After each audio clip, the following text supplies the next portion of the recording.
At 19, Evelyn pretended to be a widow to protect the three sisters she was raising. She worked, sacrificed, and gave them the future she could never have. Years later, those same sisters became ashamed of her. At an engagement gathering, one denied she was even her sister, while another mocked her for being unmarried. Then something happened that none of them expected. The Duke of Raventon chose Evelyn, but her sisters demanded that she give him to Rose instead. Why would they ask Evelyn to surrender the one thing that could finally make her happy? And would Evelyn sacrifice herself for them one last time? Before we begin, subscribe to the channel and tell us in the comments where you're watching from. Now, let's uncover what really happened to Evelyn. When Evelyn was 19, death took both of her parents within months of each other, leaving her and her three younger sisters with nothing but grief, unpaid debts, and a house they could no longer afford to keep. The family home was sold to settle what could be settled. Whatever remained after the creditors were paid was barely enough to begin again. There were no wealthy relatives waiting to rescue four orphaned girls. The few relations they had were unwilling or unable to take all four sisters into their homes. So Evelyn made a decision no 19-year-old should have been forced to make. She took her three sisters and moved them into a small rented cottage in the countryside. The cottage was modest, but it became theirs. Evelyn understood immediately that affection alone would not keep a roof over their heads. Someone had to earn the rent. Someone had to buy food. Someone had to pay for school, clothing, coal, and every other necessity that came with keeping three young girls safe. That someone would be her. Evelyn accepted every respectable job she could find. She scrubbed floors, carried laundry, cleaned houses, and worked wherever a woman with no fortune could earn an honest wage. She did not complain about the hours because she knew exactly what waited for her at home. Three sisters were depending on her. Eventually, her determination earned her a position as a maid at the country estate of the Duke of Raventon. The work was demanding, but it gave Evelyn something she desperately needed: steady wages. Her earnings paid the cottage rent. They bought food for the household. They covered school fees and provided the clothing her sisters needed to look presentable among children whose families had more than they did. Evelyn became skilled at making too little stretch far enough. When one sister needed new shoes, Evelyn postponed buying herself a dress. When school expenses increased, she repaired her own clothes instead of replacing them.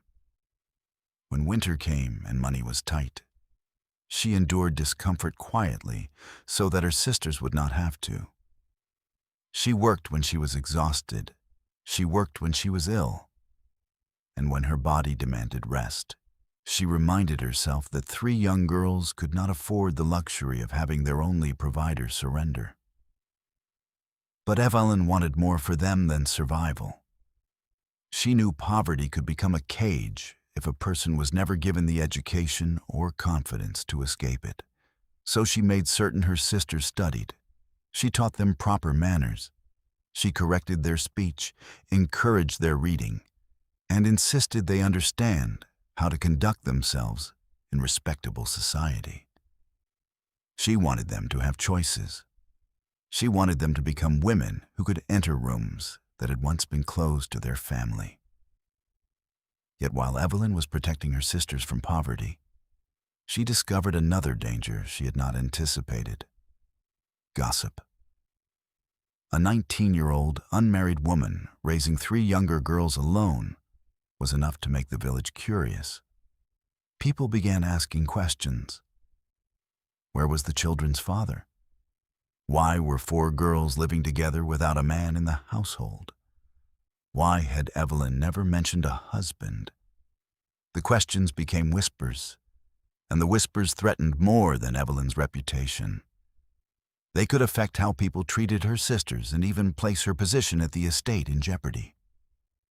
So Evelyn created an answer. She told people she had married young. Her husband, she claimed, had died during the war. It was a simple lie, but it protected everything she had worked to preserve.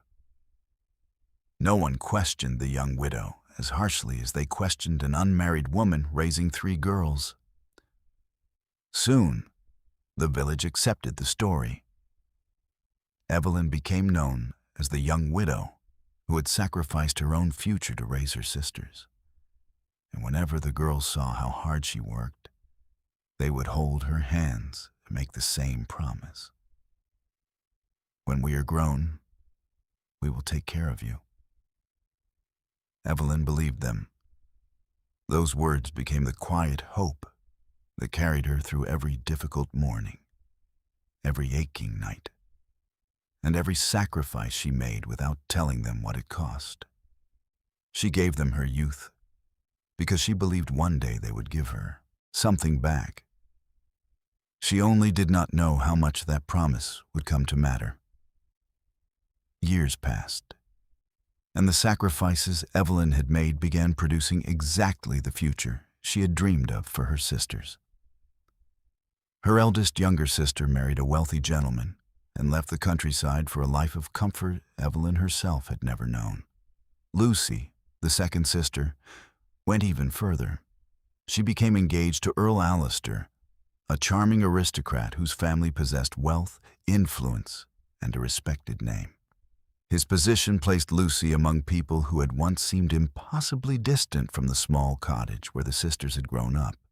Rose, the youngest, was being introduced to fashionable society. She attended gatherings where wealthy families noticed her beauty and manners, and before long, she had begun attracting admirers from families with titles and considerable fortunes.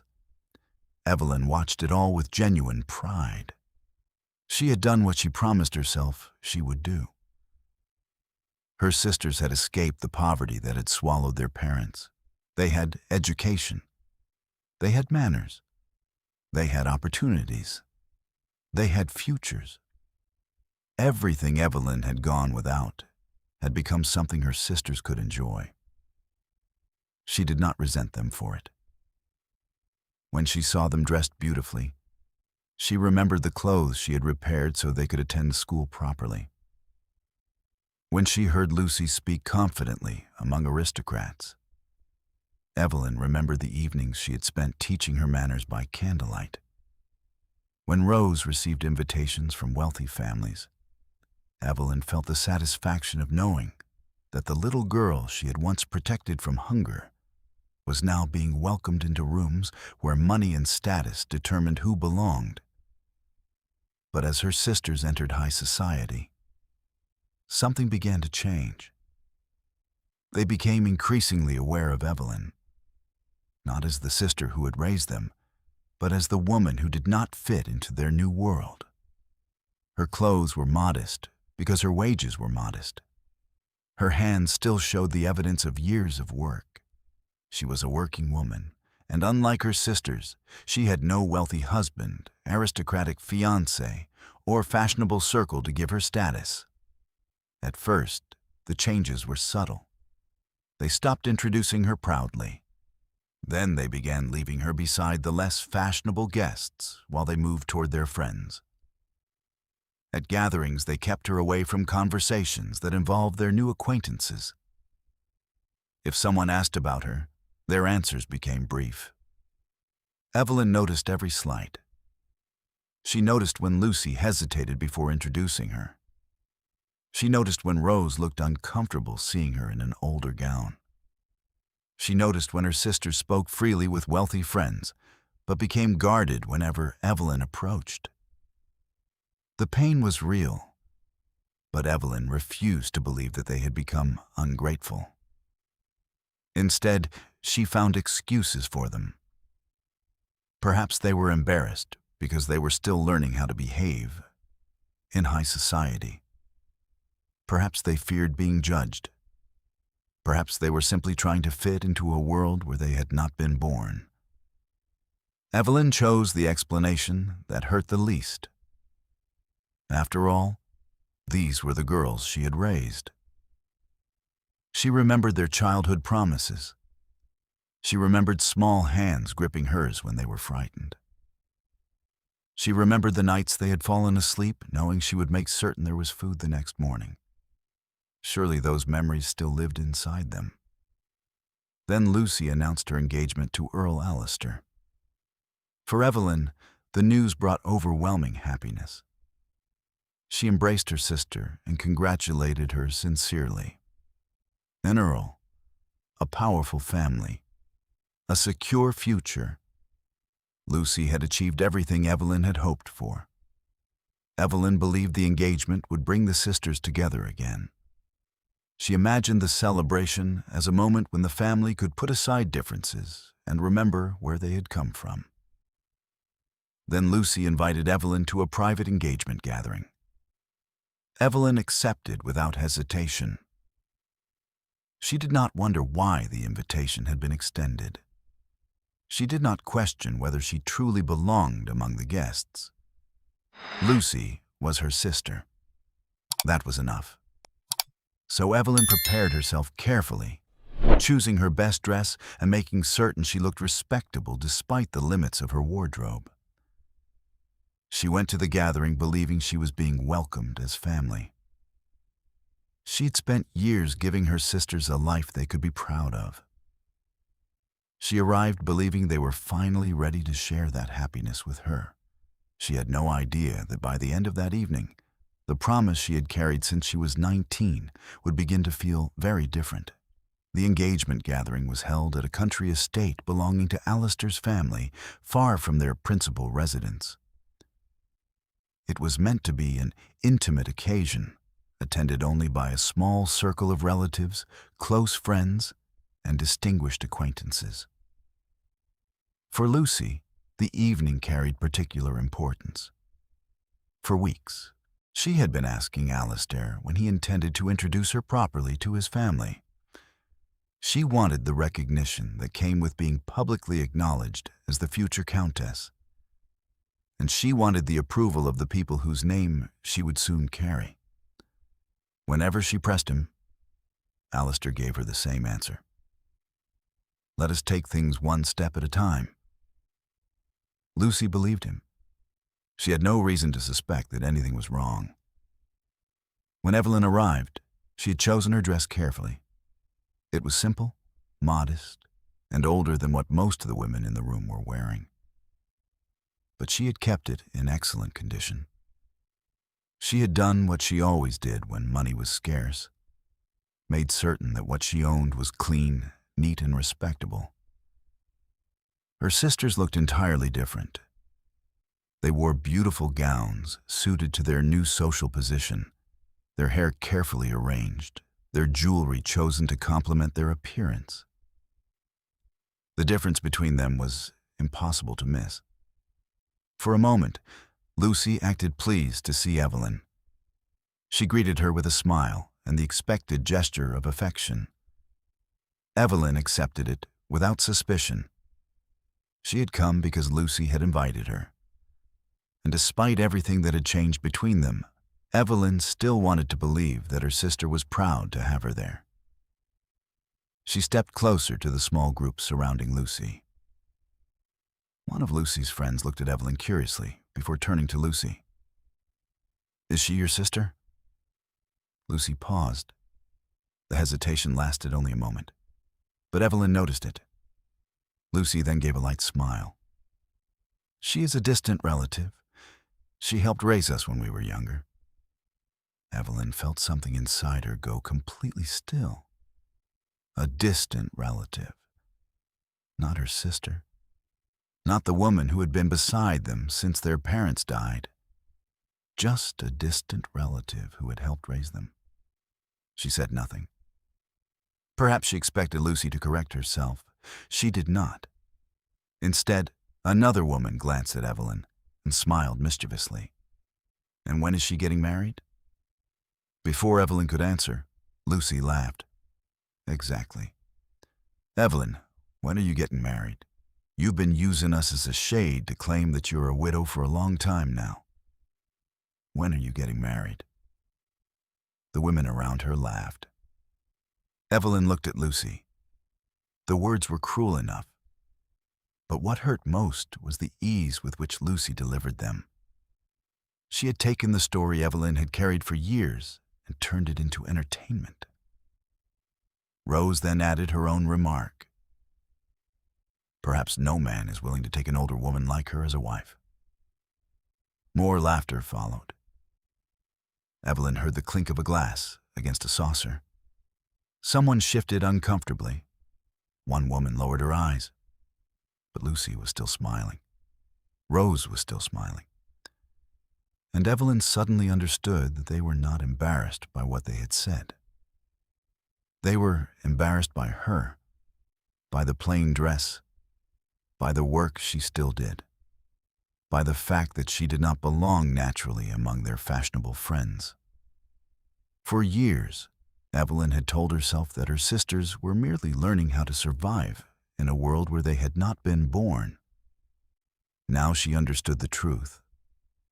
They had learned how to enter that world. They had simply decided that she was not allowed to enter it with them. Evelyn did not defend herself. She could have corrected Lucy.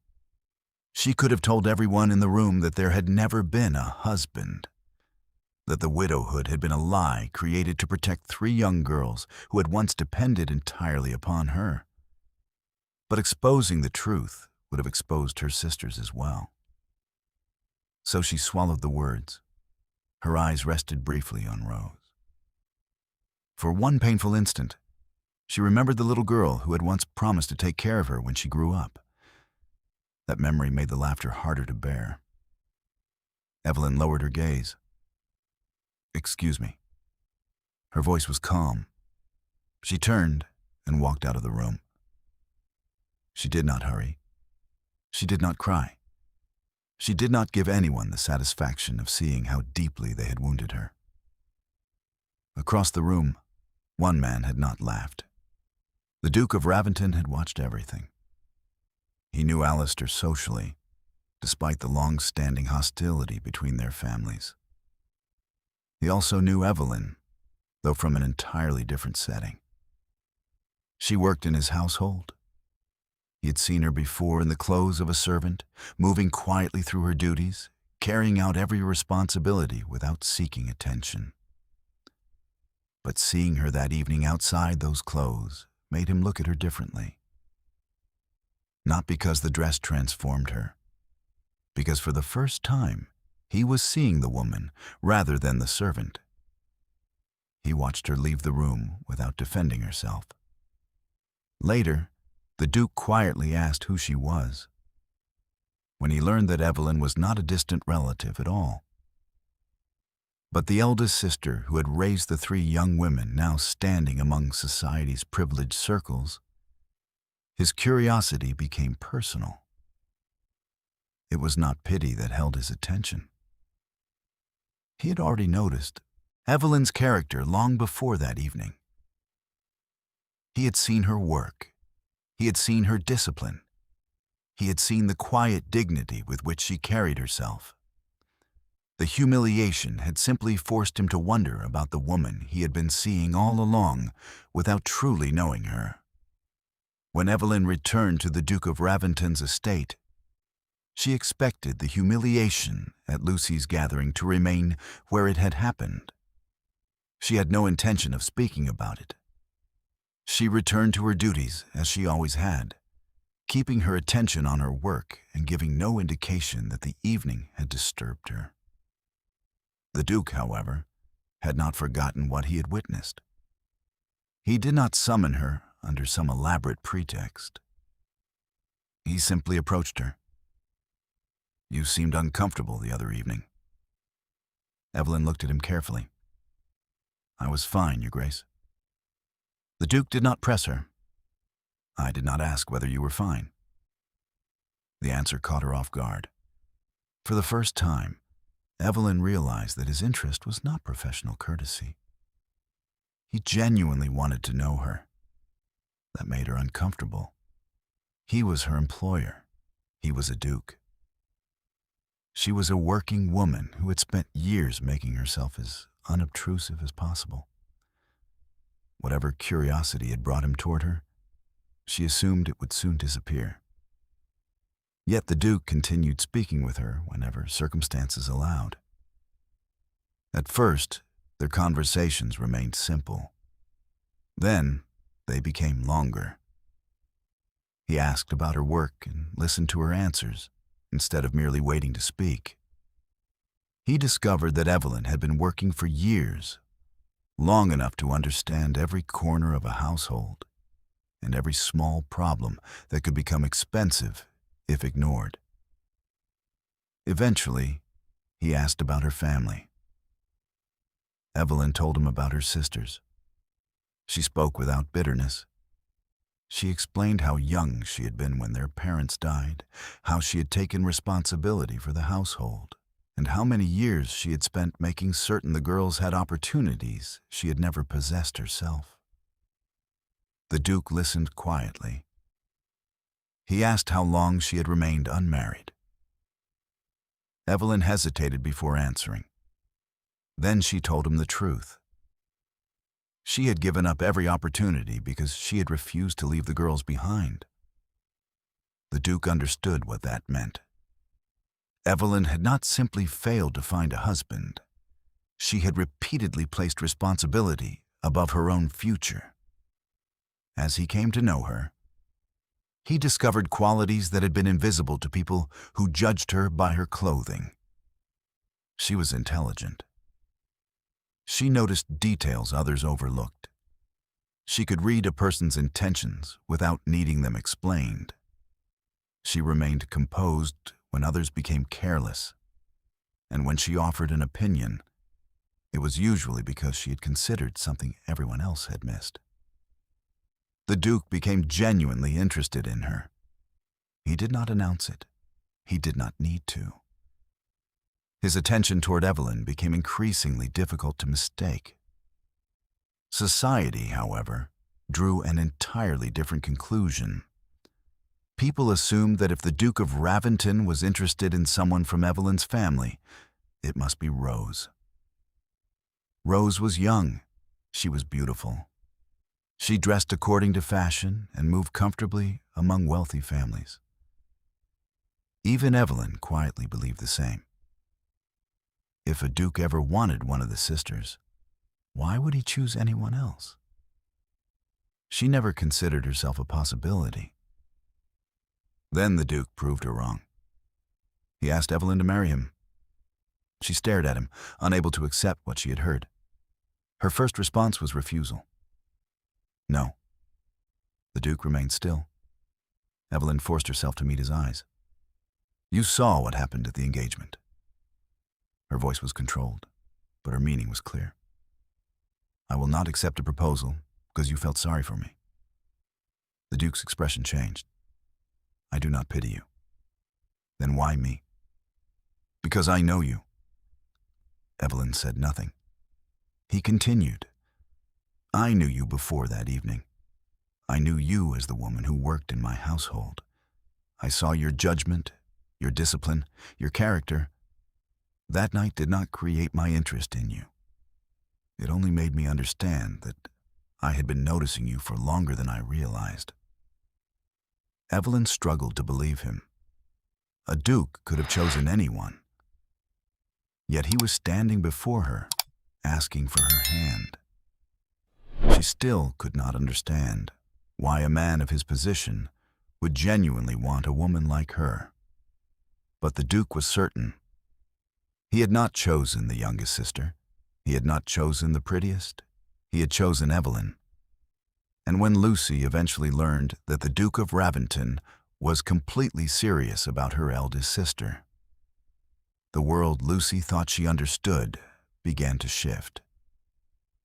Lucy was terrified. The moment she learned that the Duke of Raventon intended to marry Evelyn, her first thought was not of her sister's happiness. It was of her own future. Earl Alastair had a long-standing personal and family feud with the Duke. Their families had carried the hostility for years, and neither man had any intention of pretending otherwise. Alastair considered the Duke an enemy. So when he learned of the proposed marriage, he gave Lucy an ultimatum. If Evelyn became the Duke of Raventon's wife, their engagement was over. Lucy went to Evelyn soon afterward. She did not begin with the ultimatum. Instead, she approached the matter as though she were concerned for her sister. She told Evelyn that the difference between her position and the Duke's would make her miserable.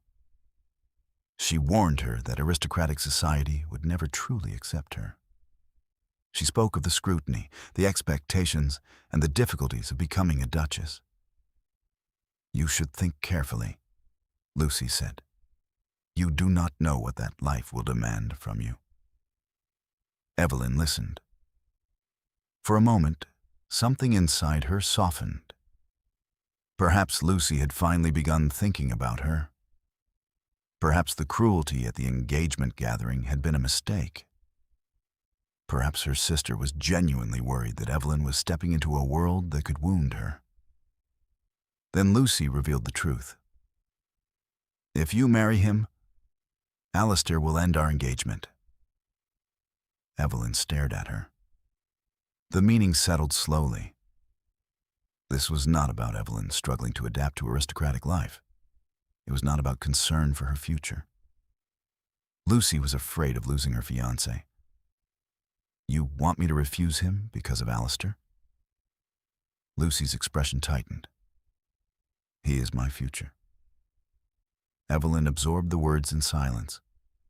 The sister standing before her was asking her to surrender the first real opportunity she had ever had for happiness, so that Lucy could preserve an engagement. There was something deeply painful about the simplicity of it. Evelyn had spent years believing that when her sisters finally had everything they wanted, they would remember who had stood beside them when they had nothing. Now Lucy was asking her to step aside once again. But Lucy and her eldest sister were not finished. When Evelyn refused to immediately reject the Duke, they offered another solution. Rose. They told Evelyn that Rose would be more suitable. She was younger. She was beautiful. She was already comfortable among aristocrats. She understood the manners and expectations of their world. The words were presented almost gently, as though they were giving Evelyn a sensible alternative. "Think about Rose," Lucy urged. "She would fit his life better." Evelyn looked at her sisters. Neither seemed to understand how extraordinary their request was. They were asking her to surrender the man who had chosen her and give him to Rose instead. Not because the Duke wanted Rose, not because Evelyn wanted Rose to have him, because it would solve their problems. Lucy could keep Alastair. Rose could potentially become a duchess, and Evelyn could once again step aside. For years, Evelyn had been the one who adjusted, the one who went without, the one who made room, the one who accepted that her own desires could wait. Her sisters had grown accustomed to that version of her. But this was different. This was not about food, school fees, clothing, or keeping a family together. This was her own life, her own choice, her own happiness. And finally, Evelyn understood what her sisters were truly asking. They were not protecting her from an unhappy marriage. They were not protecting her reputation. They were not even protecting her from aristocratic society. They were protecting themselves. They wanted Evelyn to make one more sacrifice because she had always been the person they expected to sacrifice. For the first time, however, Evelyn could see the price clearly. If she gave in, she would not merely be surrendering a duke. She would be surrendering the right to decide what happened to her own future. And standing before the sisters she had once protected, Evelyn faced a choice she had spent 19 years avoiding. Would she sacrifice herself again? Or would she finally choose herself? Evelyn struggled with the decision before her. For most of her adult life, she had measured her choices by one question: what would be best for her sisters? That habit had become so deeply rooted that choosing herself now felt almost unnatural. But while Evelyn wrestled with that decision, Lucy's own future was beginning to collapse. She had expected her engagement to Earl Alastair to lead naturally to marriage. After all, he had courted her, proposed to her, and allowed her to believe that she would soon become his wife. Yet the wedding never came. Whenever Lucy asked when they would finally marry, Alastair found another reason to delay. At first, she accepted his excuses. Then she became suspicious. Finally, she discovered the truth. Alastair had never intended to marry her. The engagement had begun as a cruel wager among several wealthy young men in his circle. They had mocked Lucy's family background and decided that Alastair should prove he could make her believe he genuinely loved her. He accepted the challenge.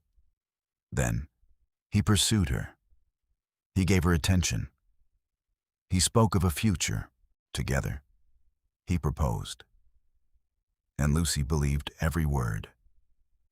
What she had considered romance had been entertainment to him. What she had treated as a promise had been a game. His refusal to introduce her properly to his family suddenly made sense. Every time he told her not to rush him, every time he insisted they take things one step at a time, he had been buying time. There had never been a wedding to prepare for. There had only been a deception he intended to continue until he became bored with it. Lucy was devastated. But beneath the humiliation came something even harder to face: memory. She remembered Evelyn working until her hands were sore so Lucy could remain in school. She remembered waking at night and seeing Evelyn repairing one of her dresses beneath the weak light. She remembered the small promises she had made as a child. When they were grown, she had promised she would take care of Evelyn. She would give her the comfort she deserved. She would never forget what Evelyn had done for them. Yet years later, Lucy had stood among fashionable guests and laughed at the very woman who had made that life possible. She had called Evelyn a distant relative. She had joined others in questioning why she remained unmarried. She had allowed Rose to mock her age. And now Lucy understood the ugliness of what she had become. Evelyn had spent her youth protecting her sisters from poverty, insecurity, and the humiliation of being judged for circumstances they could not control. Lucy had entered a privileged world and begun doing the judging herself.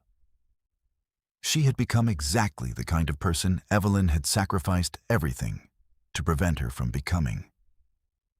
That realization was devastating because there was no convenient excuse left. She could not blame society. She could not blame Alastair. She could not pretend she had misunderstood what she had done. She had chosen status over loyalty, and Evelyn had paid the emotional price. Lucy wanted to undo it, but regret could not erase years of choices with a single apology. Evelyn had already begun changing. For the first time, she was learning that loving her sisters did not require surrendering every part of herself. She could forgive without returning to the life she had lived before. She could care about them without allowing their wishes to determine her future. And while Lucy was being forced to confront the consequences of her own choices, Evelyn stood before a very different possibility. The Duke of Raventon had chosen her. He had made his intentions clear. Yet he would not make the final decision for her. There was only one question left: not whether society would approve, not whether her sisters were satisfied, not whether she had spent enough years putting everyone else first. The Duke wanted to know what Evelyn herself wanted.